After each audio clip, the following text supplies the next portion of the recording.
ख़वातीन हज़रात, अब जिगर थाम के बैठो मेरी बारी आई।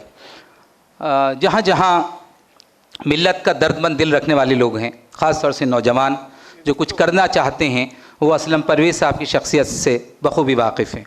अगर मैं दियार सर सैयद में उनका तारुफ़ कराऊँ इस दानिशगाह में, तो ऐसा ही होगा जैसा कि कोई दीवाना सूरज को चिराग दिखा रहा है। 10 साल तकरीबन यहाँ रहे, तालिब इल्म का ज़माना, बहुत होनहार तालिब इल्म रहे। उसके बाद बॉटनी में PhD की, और उसके बाद फिर उन्होंने जो ज़िंदगी के तजर्बात सीखे हैं, मुख्तलिफ़ जगहों पर जा रहे, चाहे वो एंग्लो अरबिक स्कूल हो, चाहे वो मानू हो। मानू में उनका 5 साल का दौर एक सुनहरा दौर समझा जाता है। कुरान के ताल्लुक़ से उनकी जो फ़िक्र है, उनकी जो बल्कि मैं कहूँगा इनकलाब आफरी फ़िक्र है, उसके हम सब कायल हैं और बड़ी कदर व मंजिलत से उसको देखते हैं। आपने इस वक्त अपनी पूरी ज़िंदगी कुरान के लिए, कुरान के पैगाम को आम करने के लिए वक्फ़ की है। जैसे कि आप सब जानते हैं, ये एक दानिशगाह है। ये बताने की ज़रूरत नहीं कि हमारा सारा फोकस कुरान को पढ़ने पर रहा और कुरान को समझने पे नहीं रहा। जबकि हम सब जानते हैं, हम कल एग्ज़ाम दे रहे हैं, अगर हमसे ये कहा जाए कि ये चैप्टर तुमने पढ़ लिया, तो उस पढ़ने में ये बात इनबिल्ट है कि हमने तैयार कर लिया, हमें तैयारी है उस पेपर की, ताकि हम कल को इम्तहान दे सकें। लेकिन कुरान के साथ गफलत का जो ताल्लुक़ है, वही उन असलम परवेज़ साहब का थीम है। आइए मैं गुजारिश करूँगा, बहुत से यूट्यूब चैनल पे आपने उनकी गुफ्तगू देखी होगी, और मानू में जा बजा उन्होंने जो खिताबात किए हैं। उर्दू साइंस जो मैगज़ीन है, 31 साल से मुतवातर माहाना तशाए हो रहा है। बड़े बड़े रिसाले दम तोड़ गए। यानी आप वो शमा और 20वीं सदी सुनते थे, अब वो शायद ही कहीं नज़र आते हैं, कोई शशमाही हो गया। लेकिन ये वो रिसाला है जिसके पीछे असलम परवेज़ का खून जिगर शामिल है।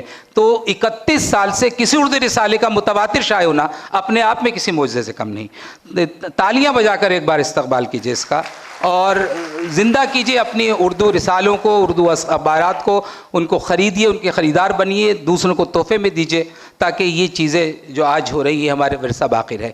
आइए मैं गुजारिश करूँगा प्रोफेसर असलम परवेज़ साहब से कि वो तशरीफ़ लाएँ।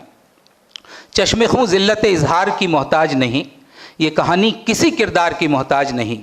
हमने मुल्कों की तरह लोगों के दिल जीते हैं, ये हुकूमत किसी तलवार की मोहताज नहीं। जनाब असलम परवेज़ साहब, मुझे यकीन है कि आप जब इस खिताब को सुनेंगे तो आप में से हर शख्स एक पैगाम ज़रूर लेके जाएगा। इस असलम परवेज़ साहब के खिताब के बाद मुश्किल से 5-5 मिनट कुछ लोग फीडबैक देंगे, उसके बाद इंशाअल्लाह हमारे जलसे का इख्तिताम होगा। आइए प्रोफेसर असलम परवेज़ साहब। प्रोफेसर अब्दुल रहीम क़िदवाई साहब, मोहतरम मेरे सीनियर ज़फ़र महमूद साहब, डॉक्टर शारिक अकील साहब, मेरे असातिज़ा सीनियर्स, ख़वातीन व हज़रात, अस्सलामु अलैकुम। मैं एक अजीब जज्बाती कैफ़ियत में हूँ इस वक्त, और उसको शेयर आपसे करूँगा क़ब्ल इसके कि मैं अपने मौजू पे आऊँ। पहली तो बेइंतहा खुशी इस बात की हुई मुझे कि जब मुझे ये इनविटेशन मिला और उसमें मैंने ये देखा कि अलीगढ़ मुस्लिम यूनिवर्सिटी में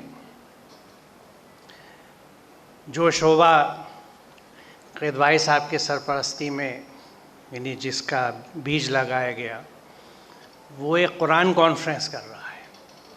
मेरी इसकी जज्बाती वाबस्तगी इसलिए कि दिल्ली में हम लोग 13 साल से कुरान कॉन्फ्रेंस हर साल कर रहे हैं, और अगले महीने 27 तारीख़ को कुरान कॉन्फ्रेंस 2024 है। और कितनी दिलचस्प बात है कि कुरान सेंटर दिल्ली में तकरीबन 11 साल पहले क़ायम किया था, जिसमें 9th और 10th क्लास के बच्चों को हम दाखिला देते थे ट्यूशन सेंटर के तौर पे। क्योंकि जब कुरान को मैंने समझा और ये जहन में बात पैदा हुई कि इसे कैसे लोगों तक लेके जाएं, ख़ास तौर से बच्चों तक, तो जहन में ये आया कि आप कुरान पढ़ाने और समझाने के लिए तो कोई बच्चों को भेजेगा नहीं, तो एक ट्यूशन सेंटर चलाते हैं और फ्री तालीम देंगे तो बच्चे भाग के आएंगे कि भाई फ़िज़िक्स, केमिस्ट्री, मैथ्स, जहाँ 1000 रुपये घंटा दिल्ली में ट्यूशन के चार्जेज़ हैं, उसका मौका मिलेगा तो आएंगे। तो उनको फिर साथ में ये लाजिम था कि कुरान तर्जुमे से पढ़ाया जाएगा, रोज़ क्लासेस कुरान की भी होती थी। तो ये दो चीज़ें मेरे दिल के इतनी करीब हैं और ये इसको यहाँ एक ऑर्गेनाइज स्ट्रक्चर प्रोफेसर क़िदवाई साहब की ज़ेर निगरानी दिया गया। ये बहुत ही नेक फ़ाल है, क्योंकि अफराद ख़त्म हो जाते हैं, जब इदारे बनते हैं तो वो कायम रहते हैं। दूसरी बात जो मुझे यानी जो मेरी इस जज्बाती कैफियत की गम्माज़ है और उसकी वजह है कि इसी महीने में मुझे इस अलीगढ़ यूनिवर्सिटी में आए हुए 50 साल हुए। मैं सितंबर का महीना कभी नहीं भूल सकता। सितंबर 74, जिस महीने में खुसरो साहब ने as a vice chancellor join किया था। इससे पहले का वो पीरियड था जो इंटरिम वाइस चांसलर का था, जिसमें अमूमन बहुत कुछ डिस्टर्बेंस होते हैं और बहुत से खरपतवार जिन्हें हम कहते हैं वीड्स निकल आती हैं, ज़ोर पे होती हैं। तो उन्हीं के दबाव के तहत ये हुआ तय कि जितने इंटरनल्स यूजी में पास होंगे सब पीजी में आ जाएंगे। तो एमएससी बॉटनी में 30 सीटें थीं और बीएससी पास करने वाले 49 थे, तो सारे 49 एमएससी बॉटनी में आ चुके थे, लिहाजा बाहर का एडमिशन नहीं था। मैं दिल्ली यूनिवर्सिटी से बीएससी करके आया था, परेशान क्या करूं। तो खुसरो साहब, अल्लाह उन्हें जज़ा यकीनन देगा कि उनके नॉमिनेशन से मैं 74 BTM 50 बना अपनी एमएससी की क्लास में। तो ये मेरे लिए बड़ी यानी खुशगवार इत्तेफाक है कि उसी महीने में 50 साल पहले जब मैं एक तालिब इल्म के तौर पे इस इदारे में आया था, उसमें आज फिर उस बुनियादी किताब के तालिब इल्म की हैसियत से आपके पास आया हूँ जो इंसाफ के लिए पुकार रही है। मुझे जो मौजू दिया गया वो यहाँ मौजूद है कि मुझे इस टॉपिक पे बोलना है। इसमें मुझे सबसे ज़्यादा दुश्वारी ये थी कि ये तो पूरा कुरान है, पूरे कुरान की तालीम सलूक और रवैये की तो है, और है क्या, वो चाहे रब के तई हो, मेरे अकायद के तई हो, इंसानों के तई हो, किसी चीज़ के रिलेशनशिप में हो, लेकिन सलूक और रवैया तो असल चीज़ है। तो मैं बहरहाल मैंने कोशिश की है कि इख्तिसार के साथ अपनी बात कर सकूं, क्योंकि वक्त का मुझे अंदाज़ा है, लेकिन इंसाफ भी करना है। ये मैंने आयत पहली इस वजह से चुनी कि ये इंसानियत की बुनियाद है यहाँ से कि लोगों, हमने तुमको एक मर्द और एक औरत से पैदा किया और फिर तुम्हारी कौमें और बिरादरियाँ बना दी ताकि तुम एक दूसरे को पहचानो। बेशक अल्लाह के नज़दीक तुम में सबसे ज़्यादा इज़्ज़त वाला वो है जो सबसे ज़्यादा तक़वे वाला यानी मुत्तकी है, और बेशक अल्लाह सब कुछ जानने वाला है। 3 हिस्से, हम एक मर्द और औरत से पैदा हैं, तो हम सब क्या हुए, बहन भाई हुए। ये मैं इसलिए ख़ास तौर से कह रहा हूँ कि हम दीनी और इस्लामी ब्रदरहुड और इख़्वत की तो बात बहुत करते हैं, लेकिन कुरान जिस इंसानी अख़ुवत की बात करता है, ब्रदरहुड की बात करता है, उसको किसकी सनद पे हमने पीछे रखा है। पूरी इंसानियत एक कुनबा है, हम एक माँ बाप की औलाद हैं। दूसरी चीज़ कि एक माँ बाप की औलाद से जो वजूद में आई हैं आबादी हैं, उनके यहाँ सुपीरियरिटी, उनके नस्ब, उनकी काबिलियत रंगत के हिसाब से नहीं है, बल्कि कुरान ये डिफ़ाइन करता है कि वो तक़वे की बुनियाद पर है। ये बहुत अहम दूसरा नुक्ता है। तक़वा क्या है मुख्तसरन, कि जो अल्लाह ने कहा है वो करना और जो नहीं कहा है वो ना करना, यानी उससे रुकना। ये तक़वा है सिंपली डिफ़ाइन, यानी 100% सबमिशन टू डिवाइन ऑर्डर, अल्लाह ताला के अहकामात पे पूरा का पूरा चलना। उर्दू में चलन दूसरे अंदाज का है कि जो कुछ चीज़ें जिनको हमने इबादत बना के डिक्लेयर किया है, उनको करने वालों को हम बड़ा मुत्तकी परहेज़गार कहते हैं। कोई साहब पाबंदी से मस्जिद आते आते नज़र आते हैं तो हम कहते हैं बड़े मुत्तकी परहेज़गार हैं। ये उर्दू का इस्तेमाल है तक़वे का।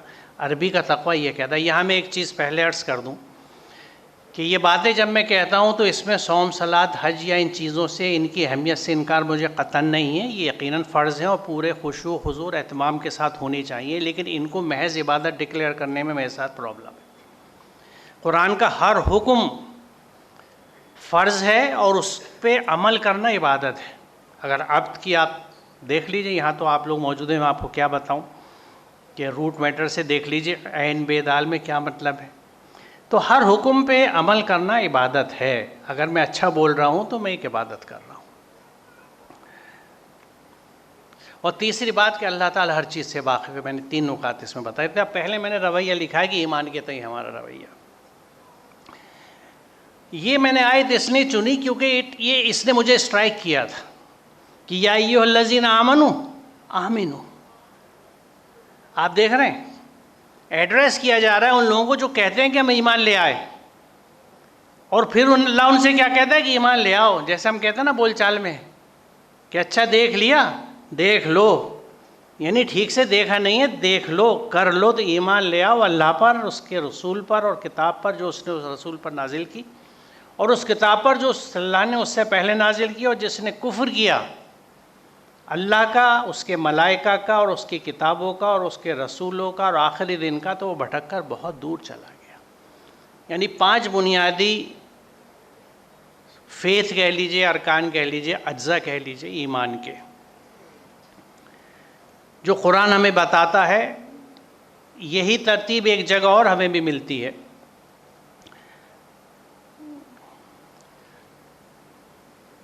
ये सूरह 3 की आयत है, हम नमाज में पढ़ते हैं। हमने इस इंसान को बेहतरीन साख्त पर पैदा किया, फिर उसे उल्टा फेर कर हमने सब नीचों से नीच कर दिया, सिवाय उन लोगों के जो ईमान लाए और नेक अमल यानी अमल साले करते रहे, कि उनके लिए कभी ख़त्म न होने वाला अजर है। यानी इंसान की तरक्की और मेराज और उसके तनज़्ज़ुल के बीच में ईमान के साथ अमल साले का फासला है और फ़र्क है।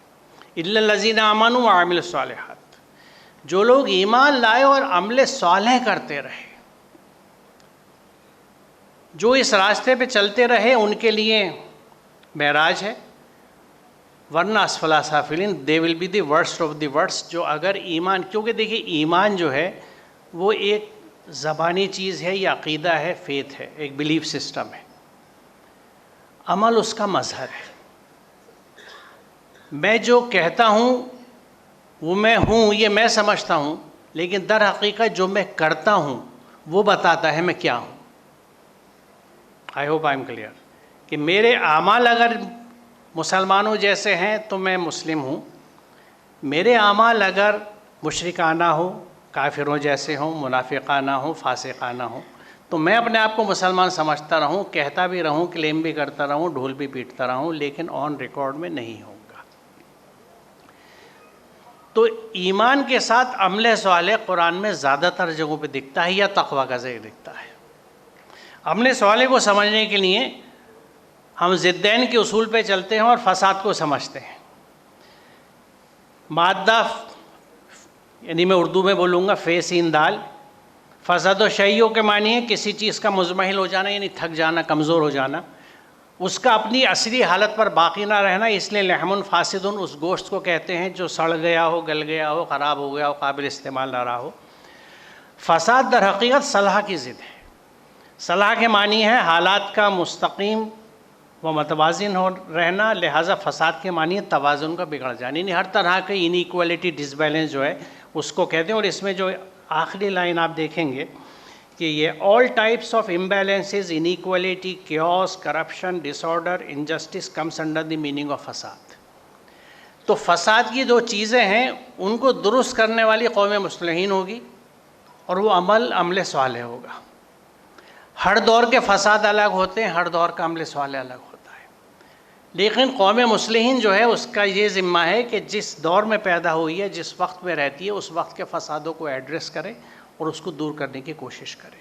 ये है वो अमल सालेह जो अगर ईमान के साथ दिखता है तो फिर क्या कहता है कुरान कि जो लोग ईमान लाए और तक़वा करते रहे, उनके लिए बशारत है दुनिया की ज़िंदगी में और आखिरत में। अल्लाह की बातों में कोई तब्दीली नहीं, यही बड़ी कामयाबी है। यहाँ भी 3 पॉइंट्स हैं। एक जर्नल फीलिंग जो है हमारी, पहला हिस्सा उसको डिमोलिश करता है। एक जर्नल फीलिंग जो सुनने में आती है कि हमारे हालात क्यों ख़राब हैं, अरे भाई मुसलमान है ना, सब दुश्मन हैं हमारे, अल्लाह की आजमाइश से गुज़र रहे हैं, अल्लाह की परेशानी में। कुरान क्या कह रहा है कि ईमान लाके अगर तक़वे के रास्ते पर रहे तो दुनिया में भी खुशखबरी है और आखिरत में भी खुशखबरी है। बशारत दोनों जगह के लिए है।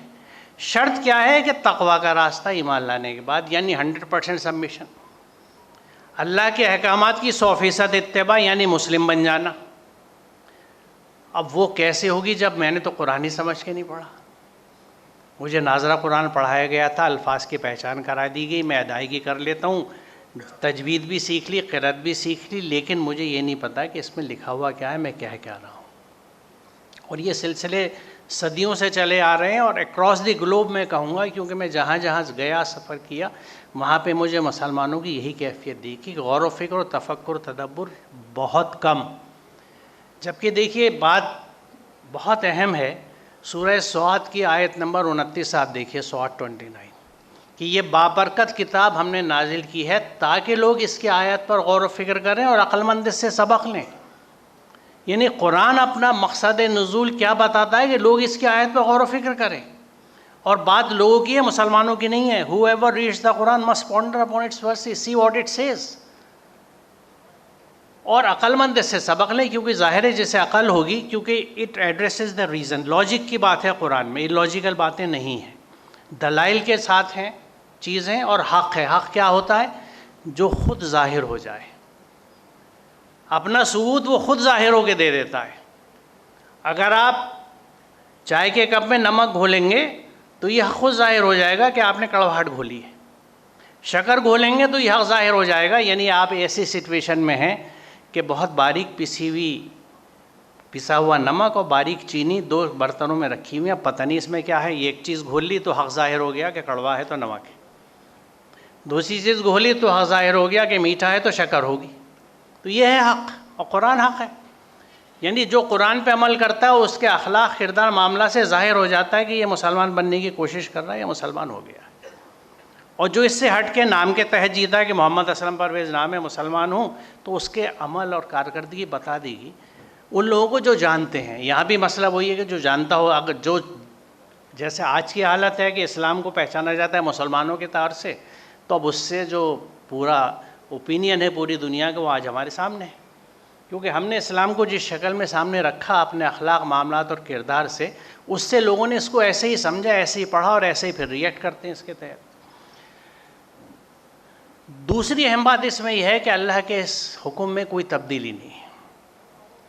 यानी अगर ईमान के बाद तक़वे की ज़िंदगी नहीं है तो फिर हशर दूसरा होगा, और वो हशर क्या होगा उसका जिक्र बकरा 85 में आप देख लीजिए कि तुम लोग कुरान के एक हिस्से पर अमल करते हो, किताब के एक हिस्से पर अमल करते हो और एक पे नहीं करते। तुम में से जो लोग ऐसा करें उसकी सज़ा इसके सिवा क्या है कि दुनिया की ज़िंदगी में ज़लील व ख्वार होकर रहें और आखिरत में शदीद तरीन अज़ाब की तरफ लौटा दिए जाएँ। यह बकरा 85 है। हम किताब के एक हिस्से पर अमल करते हैं क्योंकि हमने, जैसे मैंने अभी अर्ज़ किया, कि कुछ चीज़ें चुननी हैं, सौम, सलाह, ज़कात, हज, ताज़ा इजाफ़ा उम्रा है उसमें, तो ये 3.5 आयतों में कुरान सिमट जाता है अगर सिर्फ इन अहकामात की बात आप करें। बाकी 6000 से ज़्यादा आयत में क्या है हमारे अक्सरियत को नहीं पता, इसलिए वो चीज़ें हमारे मामलात में नज़र नहीं आती हैं। तो ये चेरी पिकिंग है, सेलेक्टिव अप्रोच है। कुरान के कुछ हिस्से को मान लिया हमने और पूरा ज़ोर उस पर लगा हुआ है, बाकी चीज़ों का नहीं पता। तो बकरा 85 की रोशनी में आज हमें अपनी शक्ल दिखती है कि दुनिया में ज़लील ख्वार है, और अगला हिस्सा अल्लाह ताला हमें इस कैफियत से बचा ले, बशर्ते कि हम अपने आप को दुरुस्त कर लें अपनी गलती समझ के। यानी जो कुरान रास्ता बताता है कि ताबू वसलहू का, तौबा करके इसलाह कर लीजिए और अल्लाह के अहकामात पे आ जाइए, तो वह आपका मामला बदल जाएगा, यानी तकदीर बदल जाएगी, जैसा ज़फ़र भाई ने जिक्र किया।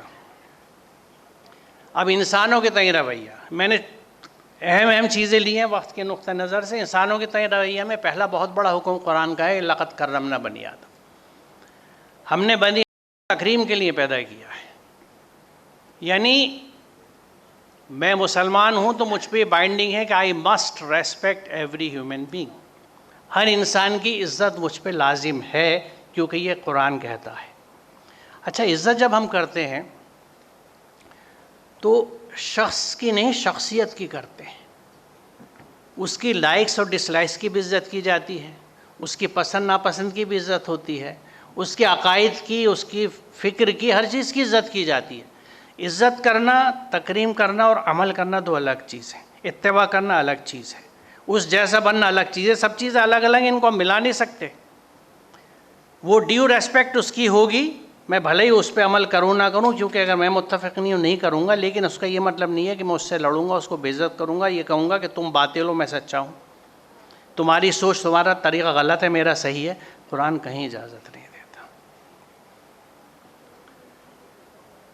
और मेरे बंदों से कह दो कि ज़बान से वो बात निकाला करें जो बेहतरीन हो। कुल इबादी यक़ूलु लती अहसन, हमेशा अच्छी बात बोलनी है। और इसमें कहीं पे भी कुरान ये नहीं कहता कि कभी तुम्हारी बहुत ज़्यादा बेइज्जती हो जाए, अल्लाह रसूल की बेइज्जती की जाए तो तुम भी रिएक्ट कर लेना, कहीं इजाज़त नहीं। बल्कि एक दूसरा सीन है जो मैं आपके सामने रखता हूँ, इसके बाद है वो आयत। यहाँ एक तीसरा नुक्ता है अमल के ताल्लुक़ से, बदी को उस नेकी से दफ़ा करो जो बेहतरीन हो। तुम देखोगे तुम्हारे साथ जिसकी दुश्मनी पड़ी हुई थी वो बेहतरीन दोस्त बन गया है। ये सिफत नसीब नहीं होती मगर उनको जो लोग साबित कदम रहते हैं। यहाँ मैंने सब्र को जान के साबित कदम कहा है क्योंकि उर्दू का सब्र जो है वो तो गिव अप की सेंस में इस्तेमाल होता है कि हाथ पैर छोड़ के बैठ गए रोते हुए, अल्लाह मालिक अल्लाह तवक्कुल, बैठे हैं हम तो। अरबी के सब्र में पेशेंस के साथ परजीवियरेंस है, डटे रहो, सब्र भी करो। यानी कोई आपके साथ बुराई कर रहा है, सब्र की ज़रूरत यह है कि आप अपने उस शैतानी जोश और गुस्से को, जिसको हम हमियत भी कहते हैं, काबू में रखिए, दबा लीजिए, क्योंकि अल्लाह का हुक्म नहीं है। और डटे रहिए इस रास्ते पर और उसके साथ अच्छा करते रहिए। कुरान ये फार्मूला देता है कि तुम देखोगे तुम्हारा बदतरीन दोस्त तुम्हारा बदतरीन दुश्मन तुम्हारा बेहतरीन दोस्त हो गया।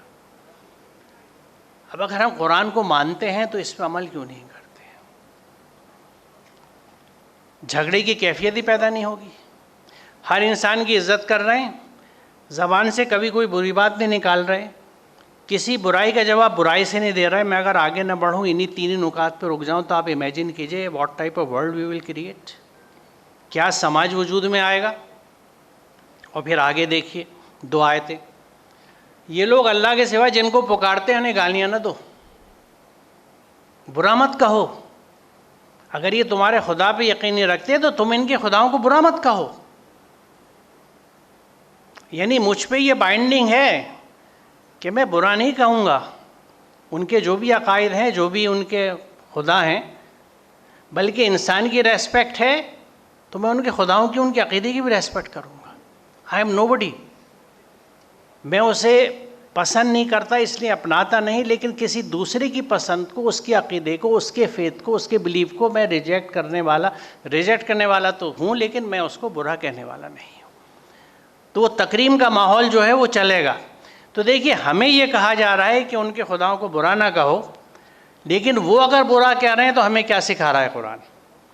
ए ईमान वालों, बिलाशुबा तुम पर किताब में नाजिल किया है कि जहाँ तुम सुनो कि अल्लाह की आयत के ख़िलाफ़ कुफ्र बका जा रहा है और उनका मजाक उड़ाया जा रहा है, वहाँ ना बैठो जब तक कि लोग किसी दूसरी बात में ना लग जाए। सीधी विजडम। जो लोग अल्लाह की आयत का मजाक उड़ा रहे, कुफ्र कर रहे हैं, उनसे कुरान आपको परमानेंटली डिस्कनेक्ट नहीं कर रहा। सिर्फ don't be a part to it when they are doing it, सिर्फ उस वक्त हट जाइए। अगली आयत में इसकी और वजाहत है। और तुम देखो कि लोग हमारी आयत पर नुक्ताचीनियाँ कर रहे हैं तो उनके पास से हट जाओ, यहाँ तक कि वो इस गुफ्तगू को छोड़कर दूसरी बातों में लग जाएं। और अगर कभी शैतान तुम्हें भुला दे, बुलावे में डाल दे, तो जिस वक्त तुम्हें इस गलती का एहसास हो जाए उसके बाद फिर ऐसे जालिम लोगों के पास ना बैठो। डिस्कनेक्ट होने की बात नहीं है। उनके हिसाब में से किसी चीज़ की जिम्मेदारी मुत्तकी लोगों पर नहीं है, अलबत्ता नसीहत करना उनका फ़र्ज़ है, शायद कि वो गलत रवि से बच जाए। पूरी विस्तार के साथ यहाँ इस बात को खोला गया। यानी आप उस वक्त हट जाइए कि वरना आप भी वैसे हो जाएंगे। You will be counted amongst them. जब मौजू बदल दें तो आप फिर उससे जुड़ जाइए। इसके पीछे हिकमत क्या है? जब कोई भी फ़र्द किसी भी वजह से कुरान की आयत का इनकार कर रहा है, उनको पीछे डाल रहा है, ढाक रहा है, मजाक उड़ा रहा है, तो इसका मतलब है कि उसको क्लैरिटी नहीं है। क्योंकि कुरान एक ऐसी लॉजिकल अपीलिंग किताब है पूरी ह्यूमैनिटी के लिए। हालांकि बदकिस्मती से हमने भी ज़्यादती करी कि इसको अपनी किताब कह के एक अननेसेसरी बायस क्रिएट कर दिया। कुरान कहीं नहीं कहता मुसलमानों की किताब है, हमने कहा ये हमारी किताब है, गलती की है। इसको कहते हैं इंसानियत की किताब है, हमारे पास आई है, जिसका जी चाहे पढ़ लो। तो सिचुएशन खुली होती है। लेकिन वही एक्सक्लूजन का जो मिजाज है हमारा कि मैं, मेरी बीवी, मेरे बच्चे, मेरी प्रॉपर्टी, मेरा मकान, मेरी किताब, मेरा धर्म, मेरा मज़हब, और उसकी हमीयत। नतीजे देख लीजिए आज क्या हाल है, कहने की ज़रूरत नहीं है, सब देख रहे हैं। तो अगर आपने उनसे डिस्कनेक्ट कर दिया तो उनको सही बात कौन बताएगा? रिमेन कनेक्टेड, उनसे जोड़े रहिए, बल्कि जिसके यहाँ जितनी गलतफहमी ज़्यादा है उससे उतना ज़्यादा ताल्लुक़ बनाइए, उनकी खिदमत कीजिए, उनसे मोहब्बत कीजिए, उनके सुख दुख में शामिल रहिए। और जो गाइडिंग प्रिंसिपल है कि कभी बुरा नहीं कहना, बुराई का जवाब भलाई से देना है, जब इतने अच्छे इंसान बन के आप उनके साथ रहेंगे तो एक वक्त पे आके सोचेंगे कि यार मैं क्या कर रहा हूँ। यानी they will revisit their attitude and thoughts कि मैं यार इनको गलत कहता हूँ, बुरा कहता हूँ, इस धर्म को, इसके मानने वालों को, ये तो इतना अच्छा आदमी है, मैं प्रोवोक करता हूँ, बुरा कहता हूँ, ये कभी जवाब नहीं देता। हमने ये मौका दिया ही नहीं दुनिया को कि कुरान की इस तालीम को देख लेते। दुनिया के किसी खित्ते में ज़रा सी गड़बड़ हुई, हम इसको बिल्कुल दीन का हिस्सा समझ के और अल्लाह और रसूल से मोहब्बत का हिस्सा समझ के झंडा लेके खड़े हो गए। मार दो, काट दो, छोड़ दो, निकाल दो, किसके हुक्म से? यकीनन कुरान का तो नहीं है, कुछ अकाबिरीन का होगा, वो आप जाने, आपकी मर्जी, आई हैव नो प्रॉब्लम। आप कुरान को फॉलो नहीं करते, जिसको चाहें करें। कुरान नहीं कहता, कुरान तो परमानेंटली डिस्करेक्ट नहीं कर रहा। आप ये देखिए क्या समाज बना रहा है कुरान, और क्या सलूक और रवैया मांग रहा है, और हमारा सलूक और रवैया क्या है। अब ये मैं बहुत इसका जिक्र करता हूँ, जो ज़फ़र भाई ने जिक्र किया कि नहल 90 जो है खुतबे के आखिर की, और बिलाशुबा ये इसमें मैं अक्सर इस बात को कहता हूँ कि आप सिर्फ इसके पहले हिस्से को उठा लीजिए। इन्नल्लाह यामुरु बिल अदल, बी डू जस्टिस, और अदल के माध्यम में एतदाल भी शामिल है। तो मॉडेस्टी, म्याना रवी, बीच का रास्ता और इंसाफ, पूरी ज़िंदगी अगर हम इस पर गुजारें तो बेहतरीन मुस्लिम बने रहेंगे, क्योंकि हम इंसाफ फिर हर चीज़ के साथ करेंगे। इंसाफ बंदगी के साथ भी होगा, इंसाफ मामलात के साथ भी होगा, रिश्तों के साथ भी होगा।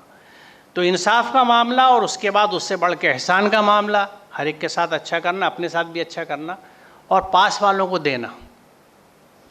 पास वालों में ये प्रॉक्सिमिटी, क़ुर्बत आपकी रिश्ते की भी हो सकती है, जियोग्राफिकल भी हो सकती है, फ़िज़िकल भी हो सकती है। यानी आपके वर्क प्लेस के लोग, आपके पड़ोस के लोग, आपके शहर के लोग, आपके मुल्क के लोग, ये सब क़राबातदारों में हैं। और इसमें उसी जैसे कंसेंट्रिक सर्कल्स में हमें चलना होता है कि पहले अपने घराने के लोग, फिर पास के लोग, पास के लोग, इस तरह से।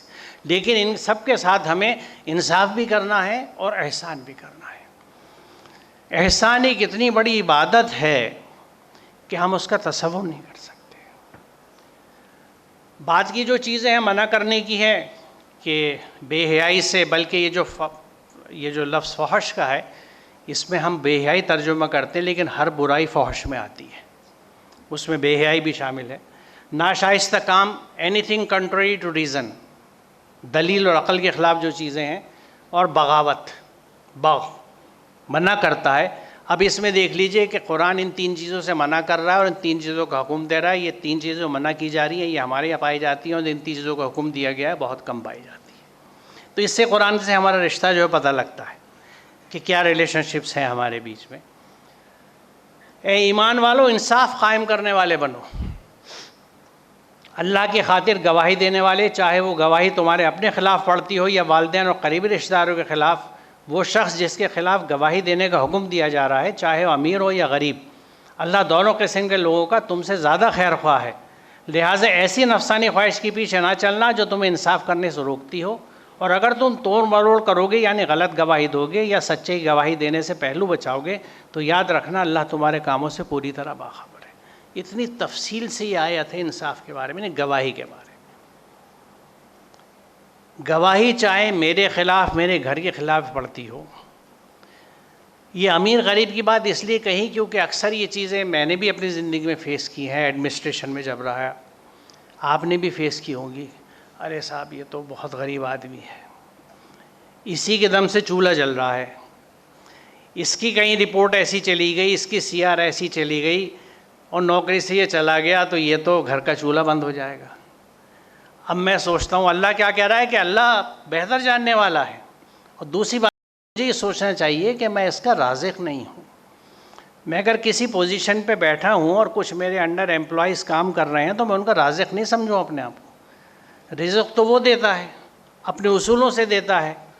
आप इंसाफ से, मेहनत से, अदल से अपना काम करेंगे तो वो रिज़्क़ आपको देता रहेगा और ज़्यादा भी देगा, और नहीं करेंगे तो वो ले भी लेगा, क्योंकि लेने वाला भी वो, ये देने वाला भी वो है, नवाजता भी वो, ये लेता भी वो है। हाँ, ये उसने साफ बात कर दी है कि तुम्हें जो परेशानी आती है वो तुम्हारे अमाल की वजह से होती है, और जो रहमत, जो फ़ायदे हैं वो मेरी रहमत से हैं।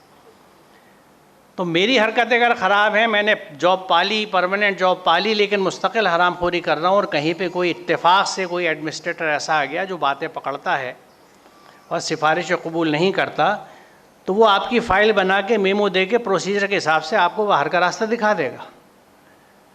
हालांकि ऐसा होता कम है, क्योंकि हम्माम में ज़्यादातर सभी नंगे होते हैं, एक दूसरे को कवर करके चलते रहते हैं, इसीलिए ये खाना ख़राबी है जो हमें हर जगह नज़र आती है।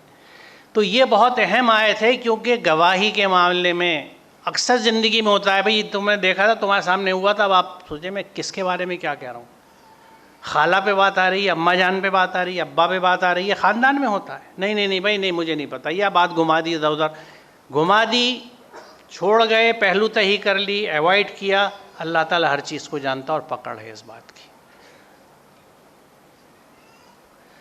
वहसिनु इन्नल्लाह युहिब्बुल मुहसिनीन, ये मैंने इसलिए ख़ास तौर से लिया है, जो मैं कहता हूँ कि एहसान एक बहुत बड़ी इबादत है। ये एक ड्रीम स्टेटमेंट है। हम लोग दुआ करते रहते हैं, या अल्लाह तो हमसे राज़ी हो जा, तो हमें बख्श दे। अल्लाह ताला ये कह रहा है कि मैं तो, मेरी रहमत हमेशा तुम्हारे साथ रहेगी। एक और आयत है जिसमें बात कही गई है, और मैं तो मोहब्बत करने को तुमसे तैयार हूँ। आप अंदाज़ा लगाइए, कोई सोच सकता है, हिम्मत कर सकता है कि रब्बुल इज़्ज़त से कहे, यानी मैं तो उससे मोहब्बत पता नहीं कर रहा हूँ, नहीं कर रहा, वो कह रहा है मैं तुमसे मोहब्बत करने को तैयार हूँ। फार्मूला क्या है, वजह क्या बताई जा रही है? वाहसिनु, एहसान की रविश रखो। एहसान में देखिए हुस्न भी है, तवाज़ुन भी है, बैलेंस भी होता है। तो एहसान रवैया जो है उसमें बैलेंस होता है, और बैलेंस होता है तो इंसाफ होता है, और इंसाफ होता है तो हुस्न होता है, नहीं वो चीज़ अच्छी भी लगती है। और ये हम दूसरों के साथ भी करते हैं और अपने आप भी करते हैं।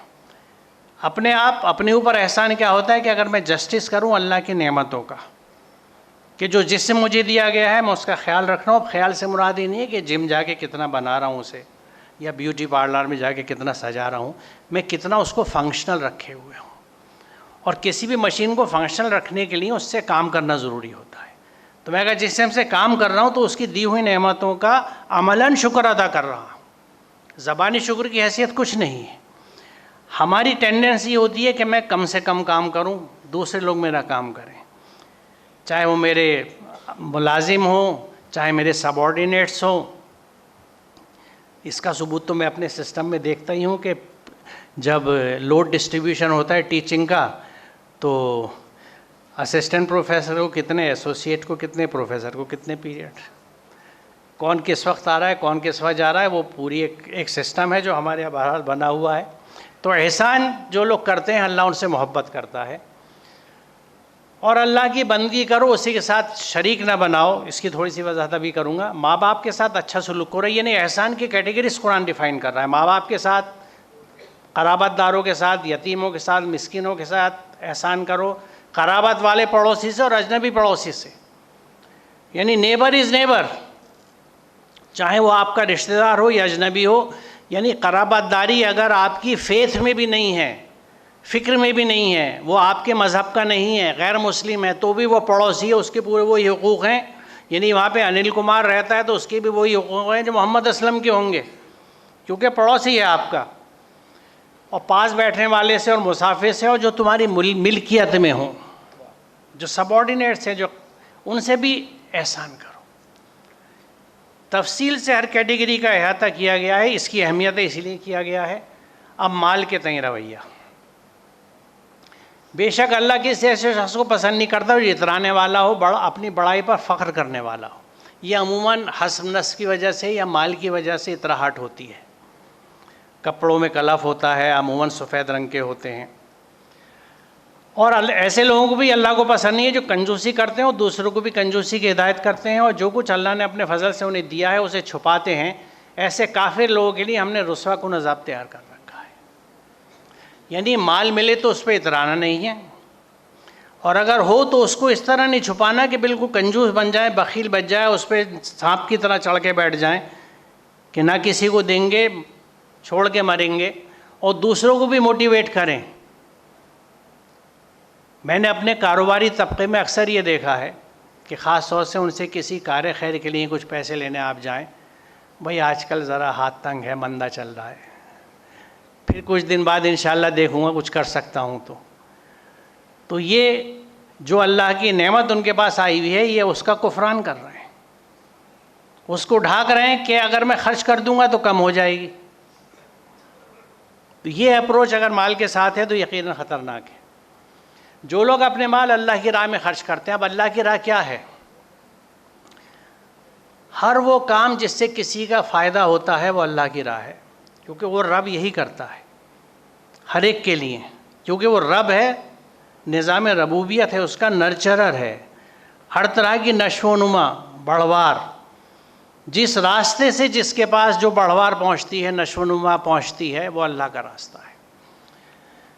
तो जो लोग अपने माल अल्लाह की राह में खर्च करते हैं और खर्च करके फिर एहसान नहीं जताते, ना दुख देते हैं, उनका अजर उनके रब के पास है और उनके लिए किसी रंज और खौफ का मौका नहीं है। यानी ईमान का वो दर्जा हो जाता है ये, क्योंकि जिन लोगों के लिए कुरान ये कहता है कि ना उनको खौफ होगा ना गम होगा, वो कैफियत की ईमान की जो लोग इन चीज़ों से ऊपर उठ जाते हैं। यानी गम और खौफ की, फियर एंड सौरो की कैफियतों से ऊपर उठ जाते हैं। उसमें बहुत अहम चीज़ जो है ये एहसान का रविश है। तुम्हारा कर्ज तंग दस्त हो, यानी उसके हाथ तंग हो, आमदनी कम हो, तो हाथ खुलने तक उसे मोहलत दो, और जो सदका कर दो तो तुम्हारे लिए ज़्यादा बेहतर है अगर तुम समझो। आम रविश क्या होती है, किसी को कर्ज दे दिया तो उसे थोड़े थोड़े दिन बाद पूछते रहते हैं, टच करते रहते हैं, भाई कब दे रहे हो, मैं देखना भूल तो नहीं गए, वो इतने पैसे थे तुम्हारे पास। कुरान ये कह रहा है कि अगर वो तंगी में है तो आप उसे छोड़ दीजिए, अवॉइड कीजिए, और अगर आप इसे सदका कर दें तो आपके लिए ज़्यादा अच्छा है अगर आप समझें तो। ये माल के तई वो लोग पूछते हैं आपसे क्या खर्च करें, कौली लाफ, जिसका भी जिक्र हुआ हो। इसी तरह अल्लाह तुम्हारे लिए किताब और कायनात की आयत, ये मैंने किताब और कायनात इसलिए लिखा है क्योंकि अल्लाह ताला, अगर आप आले इमरान देखें 190 191, कुरान इस बात को कहता है कि इस कायनात की हर चीज़ मेरी आयत है। यानी आयत सिर्फ कुरान में नहीं है, जो उसकी क्रिएशन से तख्लीक है और वो प्रोसेसेस हैं जिससे तख्लीक वजूद में आती है, वो सारी अल्लाह ताला अपनी आयत यानी निशानियाँ बताता है, क्योंकि उससे आप अल्लाह की अज़मत को समझ सकते हैं। देखिए, अल्लाह को ना हम देख सकते हैं ना समझ सकते हैं, उसके मज़हर नज़र आते हैं, उसके कवानीन में जो होते दिखते हैं। ये मैंने छोड़ा, नीचे आ गया ग्रेविटी, क्या है ये कानून है अल्लाह का सेट किया हुआ, मुझे वो नहीं दिखता, उसके कवानीन दिखते हैं, उसकी क्रिएशंस दिखती हैं, उसकी तख्लीक दिखती है, और वहीं पे मुझे उसकी अज़मत का एहसास होता है। इसलिए पूरा कुरान हमें एड्रेस करता है, इनवाइट करता है कि मेरी तख्लीक पे गौर करो, मेरी मखलूक़ात पे गौर करो, कायनात को देखो, कैसी चीज़ें वजूद में आ रही हैं, कैसी चीज़ें बन रही हैं। तो यहाँ किताब और कायनात की आयत को खोल कर बयान करता है ताकि तुम गौर व फिक्र करो, गौर व फिक्र। अब इसमें एक आयत का जो मेरे सब्जेक्ट की भी है, मैं ज़िक्र आपके सामने करूँगा, एक हरे पौधे का। ये इमेजिनरी तस्वीर है, क्योंकि आलू और टमाटर एक साथ आपको नहीं दिखते, सब्ज़ी में दिखते हैं, पौधे में अलग अलग होते हैं। ये हरा पौधा जो है, इसमें एक नेचुरल प्रोसेस होता है, हम सब जानते हैं फोटोसिंथेसिस का, कि सूरज की रोशनी कार्बन डाइऑक्साइड और पानी को मिला के ग्लूकोज बना देती है। अब ये हरी पत्ती या जितने ग्रीन पार्ट्स है उसमें ग्लूकोज बनता है, क्योंकि ग्लूकोज बनाने के लिए जो क्लोरोफिल चाहिए, हरा सब्ज़ मादा, वो सिर्फ हरे रंग में या हरे हिस्सों में होता है। जो नॉन ग्रीन पार्ट्स हैं, जिसमें जड़ें हैं बहुत ज़्यादा, जितने बड़े दरख्त होंगे उनकी जड़ें बहुत ज़्यादा होती हैं, मोटी मोटी जड़ें होती हैं, या शाखें हैं, तना है, ये सब नॉन ग्रीन पार्ट्स हैं।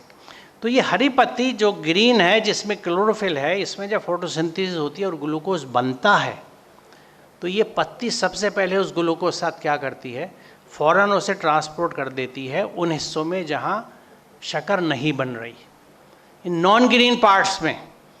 यानी वो तबका समाज का जिस पे अल्लाह का फजल आ रहा है, वो सबसे पहले उसे मुंतकिल करता है उन हिस्सों में जहाँ फजल नहीं है।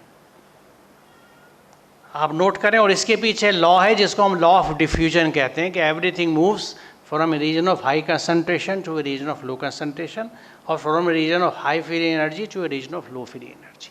ये कुदरत का कानून है, पूरी कायनात में चलता है, हमारे जिस्म में चलता है। हमारी जिस्म में अगर डिफ्यूजन काम करना बंद कर दे तो हम नहीं ज़िंदा रह सकते, क्योंकि लंग्स में जो गैस एक्सचेंज है, हीमोग्लोबिन ऑक्सीजन लेती है, कार्बन डाइऑक्साइड जो एक्सचेंज होता है, इट्स ऑल डिफ्यूजन। कहाँ कंसंट्रेशन ज़्यादा हुई ऑक्सीजन की, ऑक्सीजन कार्बन डाइऑक्साइड एक साथ है बॉडी में, फिर ये क्यों है कि हीमोग्लोबिन कहीं पे ऑक्सीजन ले लेती है, कहीं कार्बन डाइऑक्साइड ले लेती है, क्योंकि वो कंसंट्रेशन डिपेंड कर रहा है। जहाँ कार्बन डाइऑक्साइड ज़्यादा है वहाँ हीमोग्लोबिन ने कार्बन डाइऑक्साइड, जो ऑक्सीजन ज़्यादा है वो ऑक्सीजन पकड़ ली, लंग्स पे ऑक्सीजन पकड़ी, बॉडी में कार्बन डाइऑक्साइड पकड़ी, वापस लंग्स में आई तो यहाँ कार्बन डाइऑक्साइड छोड़ दी, ऑक्सीजन ले ली। It's all diffusion. हमें पता तक नहीं लगता एक सांस हमने लेके छोड़ दी, या इस पर तो अल्हम्दुलिल्लाह भी लोग नहीं कहते, और हकीकत ये है कि हर सांस जो अंदर जा रही है और छोड़ रही है, इस पर हम अल्हम्दुलिल्लाह कहें, कुछ और कहने की गुंजाइश ही नहीं बचेगी। और यकीनन हर सांस जो अंदर जा रही है, बाहर आ रही है, पूरी बायोकेमिकल साइकिल पूरा करके आ रही है, हमें पता ही नहीं होता। हम कुरान से गाफिल नहीं हैं, हम अल्लाह की नेमतों से भी गाफिल हैं, जो उसके करम हमारे ऊपर है मुझसे भी गाफिल है। हाँ, कॉन्शियसनेस किस चीज़ की है कि किस ब्रांड की शर्ट पहनी, पहनी कि नहीं पहनी, मिली कि नहीं मिली, कितने कपड़े मिले, कितने जूते मिले, ऊपर की सजावट है, ये जिस्म चल रहा है, इसका शुक्र का एहसास ही नहीं है। और शुक्र का एहसास भी है तो उस जिस्म का इस्तेमाल वैसा नहीं है कि अमली शुक्र हो। मुझे आराम पसंद है।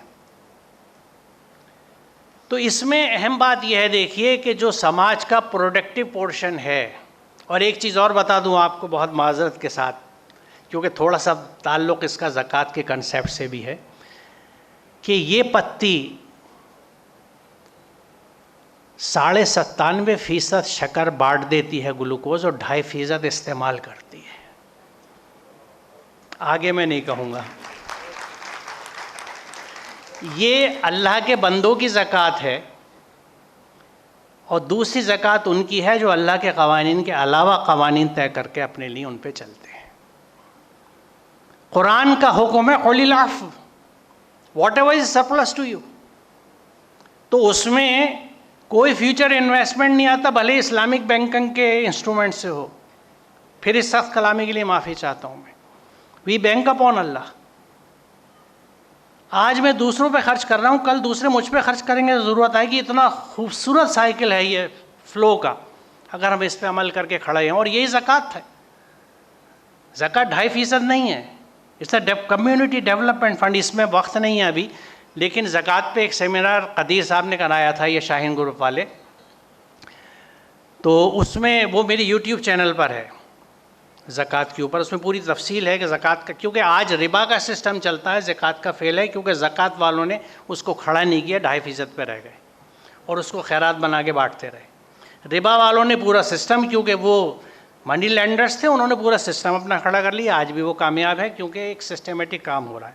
तो बहरहाल ये देखिए, कायनात की आयत है, कुरान की आयत क्या कहती है, अगली आयत दिखाएगी, हुवल्लज़ी खलक़ लकुम मा फ़िल अर्दि जमीआ, तुम्हारा रब वो है जिसने सब का सब बनाया ज़मीन का तुम सब के लिए। मैं ये कहता हूँ, इससे बड़ा सोशलिज्म का स्टेटमेंट नहीं हो सकता। कुरान ये कहता है कि यहाँ ज़मीन पे जो कुछ है वो तुम सब के पास है, और उसूल डिफ़ाइन क्या कर दिया कि इस पौधे को देख लो, रिसोर्स डिस्ट्रीब्यूशन कैसे होता है। Resource distribution is as per need, not as per greed. हमारे समाज में ग्रीड, माल जमा करना, होड़ना, इकट्ठा, इस पे कोशिश है। कुदरत में, कायनात में, और ख़ुद हमारी जिस्म में, क्योंकि मैं देखिए चाहे एथियस्ट हूँ, चाहे असल मुसलमान हूँ, चाहे नाम के तौर पे मुसलमान हूँ, मेरी जिस्म के निज़ाम अल्लाह के निज़ाम के तहत ही चलते हैं। अल्लाह ने मुझे नफ्स दिया है, दिल दिया है, इंडिपेंडेंस दी है, लेकिन मेरी जिस्म पे मुझे इंडिपेंडेंस नहीं दी, क्योंकि वो समझता है कि ये क्या करेगा, ये बर्बाद कर देगा, 2 दिन नहीं जी पाएगा। तो बेसिक फंक्शंस अल्लाह के उसूल के तहत ही चलते हैं, जो उसके क़वानीन हैं। हाँ, बाकी तुम्हारी ज़िंदगी के लिए तुम्हारी मर्ज़ी है कि तुम कुरान को तय करके रखो, नफ्स की ज़िंदगी गुजारो, समाज की गुजारो, कुछ भी करो, लेकिन ये फंक्शंस मेरे पास हैं। वही है जिसने तुमको ज़मीन का खलीफा बनाया, वाइसडर एंड कस्टोडियन, सक्सेसर। तुम में से बास को बास के मुकाबले में ज़्यादा बुलंद दर्जे दिए, ताकि जो कुछ तुमको दिया उसमें तुम्हारी आजमाइश करे। पौधे का नमूना भी दिखा दिया रिसोर्स डिस्ट्रीब्यूशन को, और वाज़े कह भी दिया कि बास को दर्जात दिए हैं, आप बेहतर हैं दूसरों से, माल में, जाहो हंसब, यानी मनसब में, पोजीशन में, पावर में, जो भी चीज़ आपके पास ज़्यादा है, ये सोच लीजिए कि ये इसलिए है कि इससे मुझे दूसरों की मदद करनी है। मेरे पास जब माल आता है तो मेरे लिए मकान जो था वो कोठी बनती है और उस पर लिख देता हूँ मैं हाज़ा मिन फजल रब्बी, 2.5% हो गया। ये मेरे रब के फजल से, बेशक तेरे रब के फजल से, लेकिन इसलिए थोड़ी आया था कि ज़रूरत से ज़्यादा का मकान बना दिए इलाके में, ख़ानदान वालों को कि लुक आई हैव अराइव्ड, कम देखो मैं अब साहिब हैसियत हूँ, हाउस वार्मिंग सेरेमनी होगी, आइए आप लोग, मेरे लिए अच्छे अच्छे तोहफे लेके आइए, नए मकान की दावत है। रसूलुल्लाह साहबा कराम के पास कैसे मकान थे? वो हुजरे हमें पसंद नहीं है, अब हुजरों के दिन तो नहीं है, लेकिन एज पर नीड कितने कमरे चाहिए उसमें मैनेज कर लीजिए, कितने बेडरूम चाहिए, और ज़रूरी है कि सब बच्चे का अलग बेडरूम हो। खैर, तो ये इसमें एक और नुक्ता भी है, ये इदवाई साहब भी और फ़ायज़ा साहिबा इस बखूबी वाकिफ़ हैं इस चीज़ की कि हमें ज़मीन का वाइस जेरेंट बनाया गया है, सक्सेसर्स एंड कस्टोडियन। ज़मीन के वसाइल पे हमारी मिल्कियत नहीं है। We are not conquerors of nature, we are not masters of natures, we are custodians of nature. और अल्लाह ताला जब हमें ये हुक्म देता है कुरान में हर एक का हक़ अदा करने का, तो उसमें सिर्फ बात इंसानों की नहीं आती है, हर एक चीज़ की आती है। ये वही है, उसके पास वाले क़राबादार को उसका हक़ दो। इसको मैंने किस वजह से लिया ये बताता हूँ। और मिस्किन और मुसाफिर को उसका हक़, फजूल खर्ची ना करो, फजूल खर्च लोग शैतान के भाई, और शैतान आपका नाशुक्र है क्योंकि काफिर है। कुफ्र और शुक्र अपोजिट चीज़ें हैं। तो यहाँ आप ये देखिए कि जब देने की बात की जा रही है, चाहे क़राबातदारों को, चाहे मिस्किन को या मुसाफिर को, तो ये कहा जा रहा है उनका हक़ दो। ये नहीं कहा जा रहा तुम खैरात या सदका दो, यानी ये उनका हक़ है जो है आपके पास, आपका माल है लेकिन उसमें हक़ उनका है।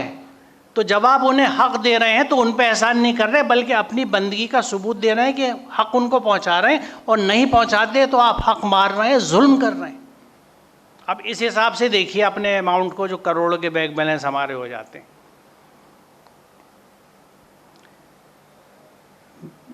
मेरा इस पर दिल कर रहा था कुछ स्पेसिफिक मिसाल देने को, लेकिन मैंने रोक लिया। तो जो हम देते हैं वो दूसरे का हक़ है। मैं उसे, यानी जब आप किसी को हक़ दें तो उस तरह दीजिए जिस तरह हक़ दिया जाता है, इज़्ज़त के साथ, तकरीम के साथ, खुश दिली के साथ। उसको जलील करके, छोटा करके नहीं कि एक छोटा सा पैकेट दिया, फ़ोटो खिंचवा दिया, कल अखबारों में आ गया कंबल बांट रहे थे, डिब्बे बांट रहे थे। It's not fair. ये ख़त्म कर देती है तमाम उस जज्बों को, और फजूल खर्ची से मना किया गया है। फजूल खर्च लोग शैतान के भाई हैं और शैतान अल्लाह का नाशुक्र है। वशकुरुली वला तकफुरू, शुक्र और कुफ्र अपोजिट है।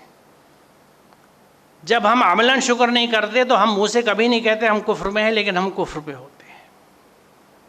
फजूल खर्ची हिज़्बुश शैतान, हिज़्बुल्लाह वाले नहीं हैं, अल्लाह वाले नहीं हैं ये लोग जो फजूल खर्ची कर रहे हैं। हमारे यहाँ कितने फंक्शंस हैं आपको जो सादे दिख जाएंगे, कितनी शादियाँ हैं जो दिन में होते दिख जाएंगी, क्योंकि जो सजावट और जो ड्रेस की शान आती है वो तो रात में आती है, तो लिहाजा दिन की शादी हम नहीं करते। जबकि आसान तरीक़ा यह है कि शादी दिन में की जाए। बहरहाल ये अलग मौजू, जैसे मैंने कहा कि सुलूक और रवैया तो पूरा अहाता करता है हमारे पूरी ज़िंदगी का भी और पूरे कुरान का भी। तो ये मुझे आजमाइश दी गई इस टॉपिक को देके, लेकिन मैं तेज़ी से चल रहा हूँ कि अब औरतों की तरह रवैया, इस पर तो पूरी गुफ्तगू हो सकती है, लेकिन मैंने सिर्फ चंद, जैसे कहिए कि सेलेक्टिव वर्सेस सामने रखी हैं। ये चीज़ बहुत अहम है। नूर 30 और नूर 31, मोमिन मर्दों से कहो अपनी नज़रें बचा कर रखें और अपनी शर्मगाहों की हिफाजत करें, और ये उनके लिए ज़्यादा पाकीज़ा तरीक़ा है। जो कुछ वो करते हैं अल्लाह से बाखबर रहता है। यग़ुज़्ज़ू मिन अब्सारिहिम की बात है, यानी बसीरत की बात है। सिर्फ देखने ही की बात नहीं है, बल्कि देखने के बाद जो फिर दिमाग में सोच चलती है ना, उससे रोका जा रहा है। उस सोच को रोको अपनी, वरना तो फिर आप यूं ही चलें बाजार में टकरा जाएंगे, औरत को नहीं देखना। देखने पे पाबंदी नहीं है, किस रंग से देख रहे हो। और ये सलाहियत हमारी बहनों बच्चों में बहुत होती है, ये मर्द की नज़र पहचानती है, they can feel it, instinct है, अल्लाह की तरफ से है। आपकी नज़र अच्छी होगी तो वो समझे ना समझे अल्लाह अप्रिशिएट करता है। दूसरा अहम नुक्ता यह है कि 31 इसके बाद आती है, उसमें क्या कहा जा रहा है, मोमिन औरतों से कह दो कि अपनी नज़रें बचा कर रखें और अपनी शर्मगाहों की हिफाजत करें, अपनी जीनत यानी बनाव सिंगार को ना दिखाएं सिवाय इसके जो खुद जाहिर हो जाए, और अपने सीनों पर अपनी ओढ़नियों के आंचल डाले रखें, कवर योर बोजम्स। यहाँ 30 में मर्दों से कहा जा रहा है, 31 में औरतों से कहा जा रहा है शर्मगाहों की हिफाजत करने के लिए। यानी अल्लाह के कानून के हिसाब से मर्द की इस्मत पहले है, उसको फौक़ियत कुरान देता है। मर्द को बाइस्मत रहना ज़्यादा ज़रूरी है कुरान के हिसाब से। पहले मर्दों से कहा गया है कि अपनी शर्मगाहों की हिफाजत करो, अपनी नज़रों को नीचे रखो, बचा के रखो। क्या फ़लसफ़ा है? सिंपल, कि अगर मर्द तय कर ले बाइस्मत रहूँगा तो औरत की इस्मत पे कौन हाथ डालेगा? This is the wisdom of Quran. हर मर्द अपने तौर से मजबूत हो इस बात के लिए कि मुझे जो भी सेक्सुअल रिलेशनशिप्स रखनी है अपनी मैरिज में रखनी है, ना शादी से पहले ना शादी से बाहर, अगर मैं मुसलमान हूँ तो। 31 में औरतों से कहा जा रहा है। हमारे मर्दों के समाज ने इसको उल्टा कर दिया, जिस तरह हर चीज़ को उल्टा किया है। औरत की इस्मत, यानी मैं फिर एडमिनिस्ट्रेशन की बात करूँगा, ख़ासतौर से जब मैं कॉलेज में था, और मेरा कॉलेज जिसमें मैं प्रिंसिपल 10.5 साल रहा, पुरानी दिल्ली के बहुत पास है, वो दिल्ली कॉलेज जो कहलाता था, ज़ाकिर हुसैन दिल्ली कॉलेज नाम हुआ। बच्चों के रिश्ते का जब होता था तो माँ बाप मेरे पास आते थे, पूछे प्रिंसिपल साहब से पूछें कि लड़की कैसी थी। लड़कों से बात तो नहीं करती थी, साथ तो नहीं घूमती थी, साथ तो नहीं बैठती थी। अब मैं उनसे पूछूं कि आपके साहबजादे क्या क्या करते थे, आपको मालूम है? नहीं, वो तो लड़का है, उनके लिए तो खेल खिलवाड़ है, ये पकड़ तो लड़की की है। फिर एक एंटी कुरानिक एटीट्यूड, अव्वल तो जस्टिस सबके लिए है, हर एक के लिए हुक्म बराबर है। तो यहाँ पे ये अहम नुक्ता है समझने का कि मर्द की ज़्यादा जिम्मेदारी है कि वो बाइस्मत रहे। ऐ लोगों जो ईमान लाए हो, तुम्हारे लिए हलाल नहीं कि ज़बरदस्ती औरतों से शादी करो। ये नुक्ता हमें ये समझाता है कि शादी रज़ा से होती है, मर्ज़ी से होती है। लड़की की भी मर्ज़ी होनी चाहिए, लड़की की भी मर्ज़ी होनी चाहिए। ज़बरदस्ती आप औरत से निकाह या शादी नहीं कर सकते, या उनकी मर्ज़ी के ख़िलाफ़ उनको निकाह में रखो। औरत अलग होना चाहती है, आप कह रहे हैं कि अगर आपने दे दी है मेहर वापस दे दो, जो सामान दिया है वो दे दो, और उसको थ्रेट करके उसको रोक रहे हैं। कुरान मना कर रहा है। फिर मेहर वापस लेने की धमकी देकर उनको किसी तरह मजबूर ना करना, ना अपने पास रोके रखना। एक बीवी अपनी मेहर का उसी सूरत में हो सकती है अगर वो खुली बेहयाई की मुर्तकिब हो। अब उससे आगे का अहम बहुत पैगाम है, उनके साथ निहायत उम्दगी से ज़िंदगी गुजारो। वाशिरुहुन्ना बिल मारूफ। अब ये मारूफ क्या है? वही अमर बिल मारूफ का है। हर अच्छा तरीक़ा, हर अल्लाह ने जो कुरान में हुक्म दिया है अच्छा, उसके साथ आपको औरत के साथ, और ये खालिस मर्दों से हुक्म है कि औरतों के साथ सलीक़े से ज़िंदगी गुजारो। अगर वो तुम्हें नापसंद भी हो तो ऐन मुमकिन है कि अल्लाह ने उस चीज़ में बहुत खूबी रखी हो जिसे तुम नापसंद करते हो। आप बताइए, सीधी विज़डम। घर घर इस बात की बात होती है, इसमें ये कमी है, इसमें ये ख़राबी है। शौहर भी कहते हैं, घर वाले भी कहते हैं, वो भी कहते हैं। अल्लाह ताला ये कहता है कि उसमें तुम्हारे को खैर का पहलू निकलेगा, सुकून से रहो, मारूफ तरीक़े से अच्छी साथ उनके ज़िंदगी गुजारो, एंड देन सी अल्लाह की मशीयत कैसे काम करती है, तुम्हें क्या फ़ायदे मिलेंगे, तुम्हें क्या क्या किस किस जगह से मिलेगा। मैं माल की बात नहीं कर रहा जो ससुराल से आएगा, वो तो माल हराम है, क्योंकि वो बहरहाल बिना मेहनत का पैसा है। खैर, अल्लाह के तय रवैया, यह आखिरी हिस्सा है इसका, कि हमारा रवैया अल्लाह के तय क्या है। उसका फरमान है कि तुम सिवाय उसके किसी और की बंदगी ना करो, यही दुरुस्त दीन है, लेकिन अक्सर लोग नहीं जानते। पीछे जो एक आयत आई थी कि अल्लाह की बंदगी करो, शिरक ना करो, मैंने कहा था इसकी वजाहत करूँगा, मैं इस आयत पे करना चाह रहा था। देखिए, अल्लाह की बंदगी, इसीलिए मैं तर्जुमे में इबादत का लफ्ज़ इस्तेमाल नहीं करता, बंदगी लिखता हूँ, क्योंकि इबादत सोचती हमें वही याद आ जाती है, मस्जिद, मुसल्ला, लोटा, तस्बीह, वो है, अहम है, मैं इनकार नहीं कर रहा, लेकिन बंदगी है पूरे अहकामात की इत्तिबा, जिसमें ये भी अहकामात हैं कि अच्छा बोलना है, बुराई का जवाब बुराई से नहीं देना, अच्छा अखलाक रखना है, हर एक की इज़्ज़त करनी है, वगैरह वगैरह, जिनको ये चंद चीज़ें हैं जो मैंने रखी हैं, मैं सब नहीं रख सकता, वक्त इजाज़त नहीं देता, और फिर हर एक की जिम्मेदारी है कि भाई अगर मुसलमान है तो कुरान समझे और पढ़े, अपना फ़ैसला करे। तो अगर मैं मानता हूँ कि मैं एक अल्लाह का बंदा हूँ तो मैं सिर्फ उसी के हुक्म पे चलूँगा, मैं किसी और के हुक्म पे नहीं चलूँगा। हम लोग अल्लाह के हुक्म पे चलना भी चाहे तो नहीं चल सकते, क्योंकि हमें पता ही नहीं उसका हुक्म क्या है, क्योंकि कुरान समझ के नहीं पढ़ा, ना उसके नोट्स बनाए। कुरान को टेक्स्ट बुक की तरह पढ़ा जाता है। अब मेरे शुरू के नुस्खे आप देखें तो कितने हाईलाइटर और कितने नोट्स उसी कुरान पे मिलेंगे जो शुरू में मेरी वालदा ने डांट लगाई थी, खबीस ये क्या कर रखा है तूने कुरान का। मैंने क्या हुआ, ये क्या लिखा हुआ, मैंने कहा तो समझ रहा हूँ ना, मेरी समझ में नहीं आता तुम क्या करते रहते हो। फिर अल्टीमेटली उनका ये जुमला होता था मेरे मामलों में, मैं समझ में नहीं आता तुम क्या करते हो। तो वो मेरे पास आज भी है।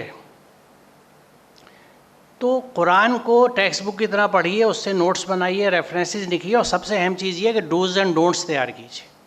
सूरह बकरा शुरू करी पढ़ने के लिए, एक रजिस्टर का एक पेज डूज़ का, एक डोंट्स का। बकरा पढ़ रहे हैं, जिस चीज़ से मना किया है करने के लिए एक तरफ लिख लीजिए, जिसको करने का हुक्म दिया दूसरी तरफ लिख लीजिए। ये डूज़ एंड डोंट्स तैयार हो रहे हैं बकरा के। बकरा के डूज़ एंड डोंट्स तैयार हो गए, अब इसका एक बड़ा सा चार्ट बनाइए और जैसे बच्चों के टेबल्स लगाते थे कमरे में लगा लीजिए कि सितंबर मेरे लिए बकरा का महीना है, आई एम सेलिब्रेटिंग बकरा। डूज़ एंड डोंट्स देखता रहता हूँ और अपनी ज़िंदगी में उसके हिसाब से तब्दीली लाता हूँ। देखिए, कुरान को समझ के अगर आपने ज़िंदगी में तब्दीली नहीं लाए तो फिर कुरान नहीं बैठा अंदर। और ये भी उसी हिजरत का हिस्सा है जिसके लिए कुरान ये कहता है कि जो ईमान लाए उन्होंने हिजरत करी, क्योंकि ज्योग्राफिकल माइग्रेशन तो बहुत थोड़ा सा हुआ है। ये मेंटल हिजरा जो है, ये फ़िक्र और अमल की जो हिजरत है, ये हर एक ईमान लाने में लाजिम है, क्योंकि पूरे लाइफ स्टाइल चेंज करने पड़ते हैं। जिनके यहाँ कुरान उतर जाता है उनके अंदाज़े ज़िंदगी बदल जाते हैं, उनके पैसा खर्च करने के, रवैयों के, अखलाक के, औरतों के साथ रवैयों के, बच्चों के साथ रवैयों के, घर में कितना वक्त देना है, बाहर कितना वक्त देना है, टोटल जैसे कहिए ना कि चेंज ऑफ पैराडाइम, तर्ज ज़िंदगी पूरा बदल जाता है। यही वो फ़िक्री और अमली हिजरत है जो ईमान लाने के बाद ज़रूरी होती है। हमने हिजरत को मनसूब कर दिया सिर्फ उसी से, ज्योग्राफिकल माइग्रेशन से, और कुरान को महदूद कर दिया वहाँ पे भी। लोगों, जो तुम्हारी रब की तरफ से नाजिल किया गया उसकी पैरवी करो, अपने रब को छोड़कर दूसरे सरपरस्तों की पैरवी ना करो। ये आराफ 3 बहुत अहम आयत है कि तबउ मा उनज़िला इलैकुम रब्बिकुम वला तत्तबउ मिन दूनिही औलिया। किसी औलिया की इत्तिबा नहीं करनी। इत्तबउ, देखिए हुक्म का सिगा है ये, it is an order, Allah का हुक्म है। Follow what has been revealed to you from your sustainer, from your fosterer, from your रब। जो रब की तरफ से नाजिल हुआ उसकी इत्तिबा करो, किसी और वली की इत्तिबा नहीं करनी। ये कुरान कह रहा है, आराफ 3। तो जब कुरान ये हुक्म दे रहा है कि अपने रब के कहने पे चलो, तो मेरे लिए लाजिम है ना कि मैं देखूं कि मेरे रब ने मुझसे क्या कहा है। अब देखिए, ये चीज़ जो है ये हंसी में ब्रेक लगा देगी। वमल्लम यहकुम बिमा अंज़लल्लाहु फ़उलाइका हुमुल काफ़िरून। कुरान डिफ़ाइन कर रहा है काफिरों को, जो उसके मुताबिक फ़ैसला ना करे जो अल्लाह ने नाजिल किया है, से हो यही लोग काफिर हैं। माइदा 44-45 देखिए, वमल्लम यहकुम बिमा अंज़लल्लाहु फ़उलाइका हुमुल फ़ासिक़ून। 47 देखिए, हुमुल ज़ालिमून। 44, 45, 47 माइदा तीनों देख लीजिए, रोंगटे खड़े हो जाते हैं। कुरान फासिक, फासिक कहते हैं हुदूद तोड़ने वाला, अल्लाह की तमाम बाउंड्रीज़ को तोड़ते। जब अल्लाह के अहकामात को नहीं जानता तो बाउंड्री। अब एक फुटबॉल का ऐसा मैच हो रहा है जिसमें डी की मार्किंग नहीं है तो कहीं से भी शॉट मार के मार लो, तो मार्किंग नहीं है, हुदूद ही नहीं पता, तो हुदूद तो बहुत अहम है। जालिम, जो चीज़ों को उनकी जगह से हटा दे, उनके साथ इंसाफ ना करे। और काफिर, जो ज़बान से इनकार नहीं करेगा लेकिन अहकामात को ढाँप देगा, पीठ पीछे डाल देगा, इग्नोर कर देगा, ये सब कुफ्र में आता है। कुरान डिफ़ाइन कर रहा है काफिर को कि अगर हमारी ज़िंदगी के फ़ैसले कुरान के हिसाब से नहीं होते तो कुरान ये कह रहा है कि हम फासिक हैं, जालिम हैं, काफिर हैं। आज भी दिल डरता है इस बात को मुझे कहने में, क्योंकि मुझे अपना अंजाम दिखता है कि मेरी कितनी ज़िंदगी और आज भी कितनी स्ट्रगल करनी पड़ती है कि अल्लाह के अहकाम के हिसाब से चला जाए। अब ये मैं इताअत की एक दो स्लाइड और हैं कि जिस दिन उनके चेहरे आग में उलट पुलट किए जाएंगे वो कहेंगे काश हमने इताअत की होती अल्लाह की और इताअत की होती रसूल की। और वो कहेंगे हमारे रब बेशक हमने इताअत की अपने सरदार और अपने बड़ों की तो उन्होंने हमें रास्ते से भटका दिया। अब यहाँ देख लें, आप गौर कर लें कि यहाँ सादातना और कुबराना दोनों कैटेगरीज हैं। सादात भी हैं और दूसरे वाले बड़े भी हैं। और कुरान ये कह रहा है कि हमने बड़ों की इत्तिबा करी, उन्होंने हमें रास्ते से भटका दिया। यानी हमारे यहाँ आज भी जो आबा परस्ती है, अकाबरीन की इत्तिबा, कुरान कह रहा है इत्तबउ मा उन्ज़िला अलैकुम मिन रब्बिकुम, मैं कहता हूँ इत्तिबा करूँगा जो मेरे बड़ों ने किया कहा। रसूलुल्लाह के ज़माने में यही तो कहते थे वो लोग कि हम तो वही करेंगे जो हमारे बड़े करते, तुम ये क्या बात, एक अल्लाह को मानो। हम भी चाहें अपने आप को मुसलमान कहें, एक अल्लाह को कब मानते हैं? एक दिन बैठ के खुद एनालाइज कर लीजिए कि आज जो मैंने दिन में काम किए कितने अल्लाह के अहकामात के हिसाब से थे। लेकिन बात फिर वही है कि मुझे ये पता हो कि अल्लाह के अहकामात क्या हैं। जब तक रेफरेंस नहीं पता होगा मैं कैसे कंपेयर करूँगा या कंट्रास्ट करूँगा। क्या तुमने उसे देखा जिसने अपनी ख्वाहिश नफ्स को अपना खुदा बना लिया? क्या तुम ऐसे शख्स को राय रास्त पर लाने का जिम्मा ले सकते हो? क्या तुम समझते हो कि उनमें से अक्सर लोग सुनते हो समझते हैं ये तो जानवर की तरह हैं, बल्कि उनसे भी गए गुजरे। यानी कुरान ये कह रहा है कि अगर आप अपनी मनमानी ज़िंदगी गुजार रहे हैं तो आपने अपने नफ्स को अपना खुदा बना रखा है। तो ये आयत खुदा को भी डिफ़ाइन कर रही है।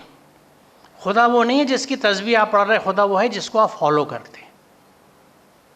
आप कलमा और तस्बीह अल्लाह की पढ़ते रहिए, लेकिन अगर आप फॉलोइंग अल्लाह के नहीं कर रहे तो जिस चीज़ को फॉलो कर रहे हैं, चाहे आपका फैशन है, समाज है, दिल है, बड़े हैं, रस्म व रिवाज हैं, वो आपके खुदा हैं। ये कुरान हमें बता रहा है कि जिसने नफ्स को अपना खुदा बना लिया, और उसको हिदायत नहीं मिल सकती जब तक कि वो खुद तौबा करके इस्लाह ना करे और वापस ना आए। बेशक जिसने कुरान तुम पे फ़र्ज़ किया है, ये जब तक मैंने इस कुरान को समझ के नहीं पढ़ा था मुझे किसी ने नहीं बताया था कुरान मुझ पे फ़र्ज़ है। क़सस 85 वही है कि इन्नल लज़ी फ़रज़ा अलैकल कुरान फ़रज़ा अलैकल कुरान, साफ़ है बिल्कुल। कुरान फ़र्ज़ है हम पे। हम ये तो मानते हैं कि सलात फ़र्ज़ है, ज़कात फ़र्ज़ है, जैसा भी है, कुरान फ़र्ज़ है, इसका कहीं ज़िक्र नहीं मिलता। जिन 5 सुतूनों की बात होती है उनमें भी कुरान का ज़िक्र नहीं होता, जो फ़राइज़ हैं हमारे। तो ये चीज़ ज़रा सोचने की है कि हमें कुरान को अमल करना है या जो बड़े और जो सुनी सुनाई चीज़ें चले यानी उन पे चलना है। कुरान साफ़ है, आपके सामने है, इसीलिए मैं स्लाइड दिखाता हूँ, रेफरेंस नोट कर लीजिए, घर जाके देख लीजिए, जो ट्रांसलेशन चाहे देख लीजिए। फ़र्क हैं लेकिन बहुत बड़ा फ़र्क नहीं मिलेगा। कुछ लोग ऐसे हैं जो अल्लाह के सिवा दूसरों को उसका इक्वलेंट यानी हमसर व मद्दे मुकाबिल बनाते हैं। उनके ऐसा गुरविदा है जैसे गुरविदगी अल्लाह के साथ होनी चाहिए। हालांकि ईमान रखने वाले सबसे बढ़कर अल्लाह को महबूब रखते हैं। वल्लज़ीना आमनू अशद्दु हुब्बन लिल्लाह, अशद्दु सबसे शदीद मोहब्बत अल्लाह से होगी, रसूल अल्लाह से भी उसके बाद होगी, उसके बाद दर्जा बदर्जा जो भी आप जिनको बड़े मानते होंगे उनसे मोहब्बत आपकी हो सकती है, coming down to your own family and kins and kids. सबसे शदीद मोहब्बत अल्लाह से है। किन की बात कही गई है? जो लोग ईमान वाले हैं, ईमान लाते हैं और अमल करते हैं अल्लाह के अहकामात पे। कुदरती बातें वो अल्लाह से अटैच होते हैं, क्योंकि सारी हर तरह की नेमतों का शुक्र उसी के लिए हमें, और इससे आगे क्या कहूँ। और हर शख्स का दर्जा उसके अमल के लिहाज से, और तुम्हारा रब लोगों के अमाल से बेखबर नहीं। हम नामा अमाल कहते हैं, जो कुछ हम कर रहे हैं उसका हिसाब होगा। और उसमें जैसा जिक्र किया सफ़र भाई ने भी कि कुरान की आयतें हमें इस वक्त यहाँ लाया नहीं, क्योंकि मैं सिर्फ रवैये और सलूक की बात करना चाह रहा था और कुछ पॉइंटर्स बताना चाहता था जो अहम थे। कुरान वाज़े तौर से ये कहता है कि उस दिन पे कोई किसी की ना सिफारिश है, ना कोई अदल बदल होगी, कोई बार्टर सिस्टम नहीं होगा कि उसकी नेकी मुझे मिली, मेरी बेदी बुद्धि उसे गई, कुछ नहीं है। आप जो कुछ बो के आए हैं वही काटेंगे, ये कुरान वाज़े करके कहता है। ये मेरी एक यूट्यूब चैनल है, इसका जिक्र कर दूं, मोहम्मद असलम परवेज़ के नाम से है, और इसमें प्ले लिस्ट में आप जाएंगे, ये प्ले लिस्ट आपको ऊपर दिख रही है, तो प्ले लिस्ट में आपको एक सिंपली कुरान के नाम से चीज़ मिलेगी, बिल्कुल नीचे है। इसमें हम एक साइंटिफिक डिस्कोर्स कुरान पे, कुरान का इल्मी इहाता, ये शुरू से कुरान का डिस्कशन लेके चल रहे हैं। इसके हर वीक में 2 वीडियो हम डालते हैं और अब हम निसा पे हैं, फातिहा, बकरा, आल इमरान सब कंप्लीट करके। और ये डिस्कोर्स है एक साइंटिफिक, इसे डिस्कोर्स इसलिए कहा है कि हम 2 लोग आयत को डिस्कस करते हैं। एक साहब जो है वो नदवे से फारिग हैं, PhD हैं अरबी के JNU से और अरबी के असिस्टेंट प्रोफेसर हैं। तो वो और मैं एक साइंस का तालिब इल्म, हर आयत को हम दोनों डिस्कस करते हैं और उस हिसाब से उसको लोगों के सामने रखते हैं। तो एक नज़रिया है, एक तरीक़ा है, अगर कोई दिलचस्पी इसमें रखे। बहुत शुक्रिया आपका, जज़ाकल्लाह, अस्सलाम वालेकुम। सॉरी।